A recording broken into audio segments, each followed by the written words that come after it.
Hello dear students, you are welcome in this video, and today in this lecture we will do the next topic of chapter number 2, Lagrange's mean value theorem. Lagrange's mean value theorem बच्चों, पिछले lecture में हमने किया Rolle's theorem और उससे थोड़ा आगे बढ़ते हुए हम देखते हैं अभी लैग्रांजीज मीन वैल्यू थ्योरम। इसको ब्रीफ में क्या लिखते हैं? LMVT, Lagrange's mean value theorem. Suppose करो बच्चों अपने पास इंटरवल है A से B तक का और फंक्शन है fx, और फंक्शन fx कुछ कंडीशंस को सेटिस्फाई करता है। एक कंडीशन तो ये वही है रोल्स थ्योरम वाली, fx is continuous in the close interval a और b को इंक्लूड करते हुए पूरे इंटरवल पे कॉन्टिन्यूअस है। और दूसरी कंडीशन भी वही है, f is derivable on open interval a and b, यानी कि ए और बी के ऊपर छूट है लेकिन अंदर सारी जगह डेरिवेबल होना चाहिए। सिर्फ इन दो कंडीशन के बिहाफ पर हम एक गारंटी कर सकते हैं, there exist a number c between a and b। इस इंटरवल में कहीं ना कहीं एक c मिल जाएगा। कैसा होगा c? Such that f dash c equal to fb minus fa divided by b minus A होगा, यानी कि फंक्शन का डेरिवेटिव c के ऊपर इसके बराबर होगा fb माइनस fa, यानी कि फंक्शन की वैल्यू b पे माइनस फंक्शन की वैल्यू a पे बटे b माइनस a। चलिए इसको हम प्रूव करते हैं। बच्चों एक फंक्शन गिवन फंक्शन की हेल्प से आपको एक नया फंक्शन यहां पर मानकर चलना होगा। सपोज वो फंक्शन है मेरा कैपिटल fx। कैसे बनाया कैपिटल fx? मैंने स्मॉल fx के अंदर ये a इंटू एक्स जोड़ दिया। a क्या है? कोई अननोन है, और a ऐसा कोई नंबर लिया है जो यहां रखने के बाद a की वैल्यू रखने के बाद फंक्शन की वैल्यू f की वैल्यू a के ऊपर और f की वैल्यू b के ऊपर बराबर आती हो। मतलब ये कुछ भी नहीं रखा हमने अपनी मर्जी से, बट ऐसा रखा है a, कोई कांस्टेंट है, ये ऐसी वैल्यू ली गई है a की। अंदाजा लगा रहे हैं हम, सिर्फ ऐसा कोई a लिया है हमने कि f की वैल्यू a के ऊपर और f की वैल्यू b के ऊपर क्या हो जाती है? इक्वल हो जाती है।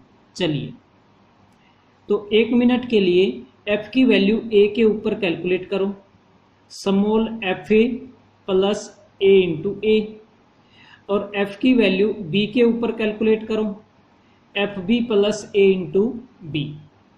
अब ये दोनों तो इक्वल हैं, हम इक्वल लेके चले हैं, तो इन दोनों को भी इक्वल पुट करो। तो यहाँ से a को इकट्ठा कर लो, a into B minus A equal to F B minus F A, ये आ जाएगा। इन दोनों को इक्वल रखा, ए को एक तरफ किया बाकी दूसरे तरफ, तो मैंने यहाँ से ए की वैल्यू निकाल ली, F B minus F A बटे बी माइनस ए। ये मैंने इक्वेशन 1 के रूप में इसको लिख लिया। तो जो हम ए मानकर चले थे उस ए की वैल्यू हमने कैलकुलेट कर ली है। ओके, अब ध्यान से देखिए, जो ये फंक्शन है हमारा कैपिटल fx, स्मॉल fx की और ax की हेल्प से हमने बनाया है। स्मॉल fx कंटिन्यूअस था क्लोज इंटरवल के ऊपर, और ये इतना टुकड़ा ये भी पॉलिनोमियल है, इस वजह से कंटिन्यूअस है। तो पूरा पार्ट कंटिन्यूअस है क्लोज इंटरवल के ऊपर। As fx is continuous on the close interval A B and derivable भी है, derivable on open interval A B. और क्यों है डेरिवेबल? क्योंकि ये भी डेरिवेबल है और ये पॉलिनोमियल है, इस वजह से डेरिवेबल है। और खास बात, खास बात तीसरी ये है कि फंक्शन f की वैल्यू लेफ्ट हैंड पे और राइट हैंड पे क्या है, इक्वल है। तो बच्चों ये तीन कंडीशन सेटिस्फाई हो गई है, तो इसका मतलब कैपिटल F के ऊपर रोल्स थ्योरम लग जाएगी। सो बाय रोल्स थ्योरम क्या कह सकते हैं हम, रोल्स थ्योरम के अकॉर्डिंग इन दोनों नंबर के बीच में एक c मिल जाएगा, जहां पर f डैश c किसके इक्वल होगा, 0 के इक्वल होगा। रोल्स थ्योरम कहती है जिस फंक्शन पे रोल्स थ्योरम लगाई है उसका डेरिवेटिव। तो एक ऐसा c मिल जाएगा, there exist c between a and b such that capital f dash c 0 होगा। अब बच्चों कैपिटल f डैश x निकालो पहले।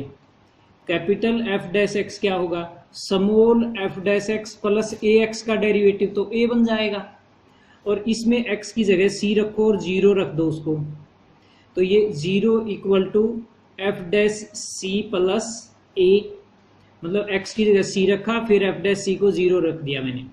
अब यहाँ से मेरे पास a की वैल्यू आ गई minus of f dash c।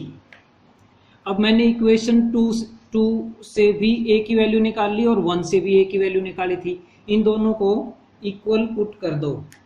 Okay, तो चलिए, तो यहाँ से 1 मिनट के लिए एक छोटी सी हम इसमें माइनस साइन की गलती कर रहे हैं, उसको सुधार लेते हैं।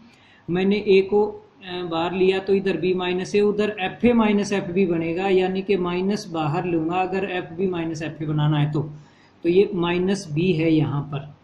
चलिए, तो a की वैल्यू 1 से भी निकाल ली हमने, a की वैल्यू 2 से भी निकाल ली, इन दोनों को इक्वल रख दो। तो बच्चों f dash c equal to F B minus F A बटे बी माइनस ए, ये हमारे पास रिजल्ट आ गया। यही हम प्रूव करना चाहते थे। तो ये थी हमारी LMVT, Lagrange's mean value theorem. Okay बच्चों, लैग्रांजीज मीन वैल्यू थ्योरम को एक और दूसरे तरीके से हम एक्सप्रेस कर सकते हैं।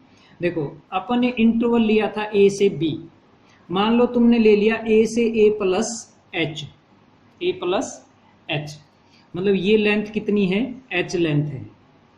अच्छा, अगर मैं a प्लस 1/2h लिखूं तो ऑब्वियस है ये पॉइंट इसके अंदर यहाँ आएगा। मैं a प्लस 1/3h लिखूंगा तो भी अंदर आएगा। अगर मैं a प्लस 5h लिख दूंगा फिर इससे बाहर जाएगा। यानी कि जब तक मैं ये नंबर 1 से छोटा लूंगा तो ये जो आएगा वो a और a प्लस h के बीच में ही आएगा।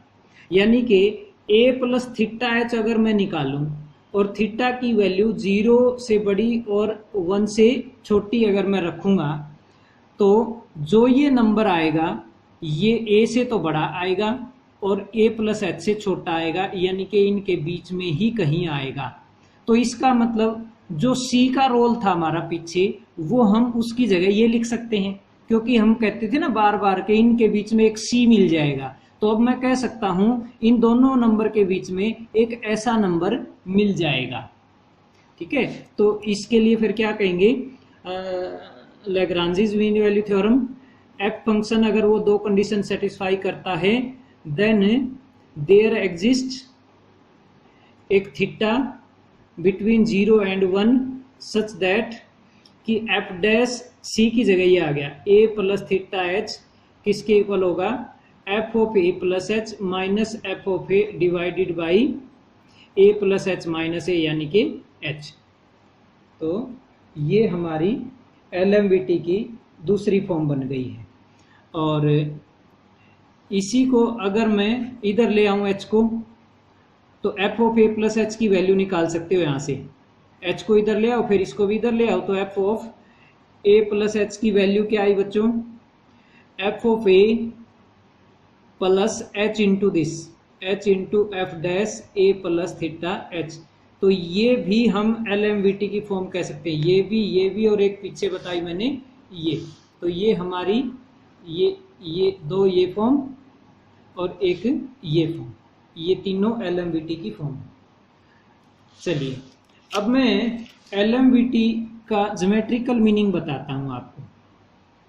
बच्चों, किसी पॉइंट पे अगर हम डेरिवेटिव निकालते हैं, जैसे ए बी के बीच में हमने सी लिया कोई, तो सी के ऊपर डेरिवेटिव का मतलब क्या है, फंक्शन का जो ग्राफ है उस ग्राफ में सी पे जो टेंजेंट बनेगी उस टेंजेंट का क्या है, ये स्लोप है। This is slope of tangent at x equal to C. मान लो इसका ग्राफ यूं है, तो ये सी के ऊपर यहाँ पर जो स्लोप आएगा इस टेंजेंट का वो होता है एफ डैश सी। ये तो तुम जानते हो डेरिवेटिव से। तो बच्चों अब ये थ्योरम क्या कहती है कि अगर फंक्शन उन दो कंडीशन को सेटिस्फाई करता है तो इंटरवल के अंदर एक ऐसा सी मिल जाएगा, जैसे मान लो ग्राफ है फंक्शन का ये, तो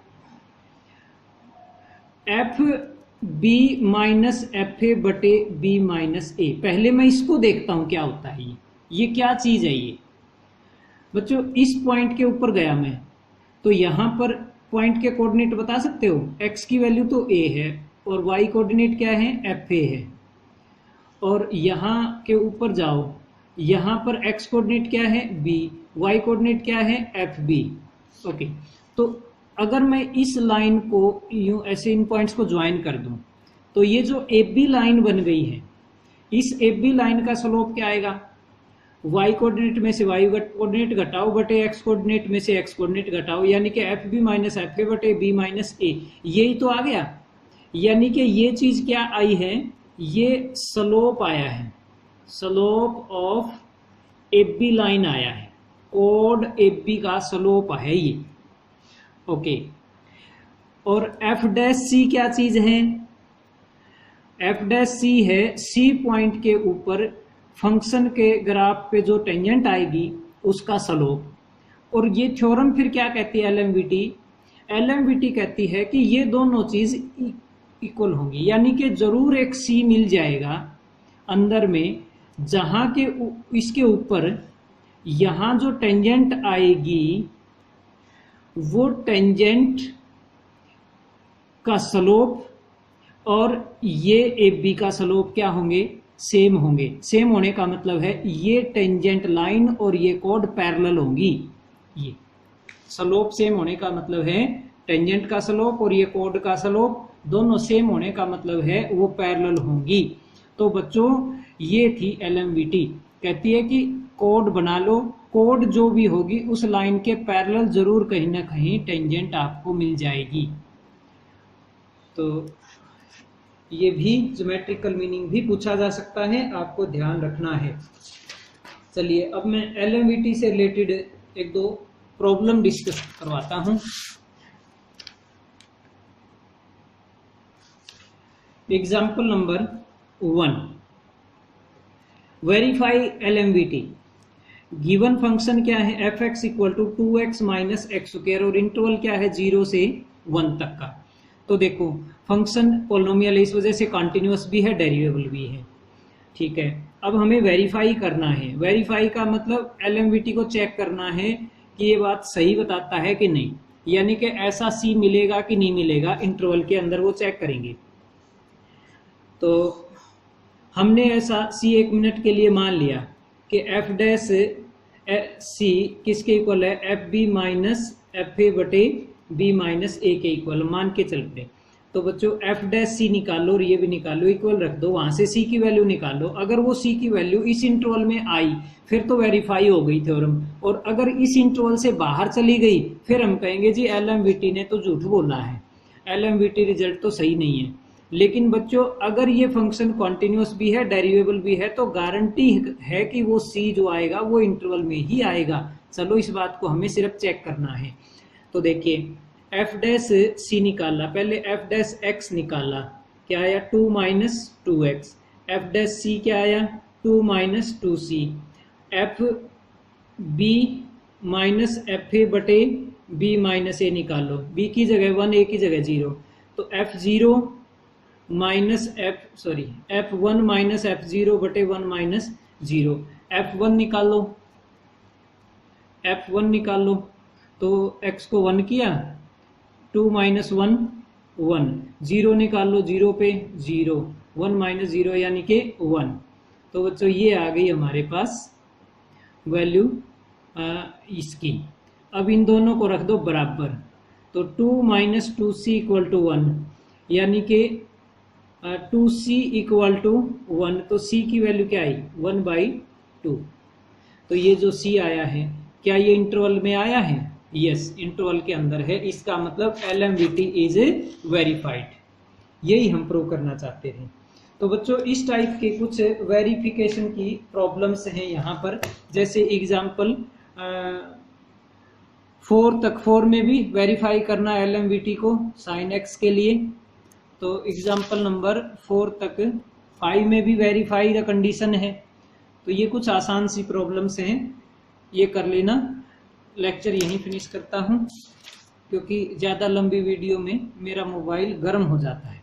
चलिए, बाकी बची हुई प्रॉब्लम हम जो ज़रूरी होंगी वो मैं अगले लेक्चर में आपको बताऊँगा। धन्यवाद।